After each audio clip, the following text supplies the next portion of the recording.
حضرت انس رضی اللہ تعالی عنہ بیان کرتے ہیں، رسول اللہ صلی اللہ علیہ وآلہ وسلم جب بھی ہمیں خطاب کرتے تو فرماتے، جس شخص میں امانت نہیں اس کا کوئی ایمان نہیں، اور جس شخص کا عہد نہیں اس کا کوئی دین نہیں۔ حضرت عبادہ بن صامت رضی اللہ تعالی عنہ بیان کرتے ہیں، میں نے رسول اللہ صلی اللہ علیہ وآلہ وسلم کو فرماتے ہوئے سنا،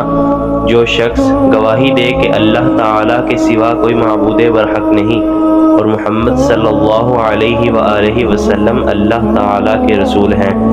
اللہ تعالیٰ نے اس کو جہنم پر حرام کر دیا ہے۔ حضرت عثمان بیان کرتے ہیں، رسول اللہ صلی اللہ علیہ وآلہ وسلم نے فرمایا، جس شخص کو اس حالت میں موت آئے کہ وہ جانتا ہو کہ اللہ تعالیٰ کے سوا کوئی معبود برحق نہیں تو وہ جنت میں داخل ہوگا۔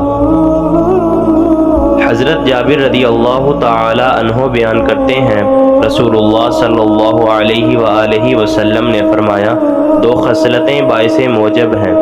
کسی شخص نے عرض کیا، اللہ کے رسول وہ موجب کیا ہیں؟ آپ صلی اللہ علیہ وآلہ وسلم نے فرمایا، جو شخص اللہ تعالیٰ کے ساتھ شرک کرتا ہوا فوت ہو جائے تو وہ جہنم میں داخل ہوگا،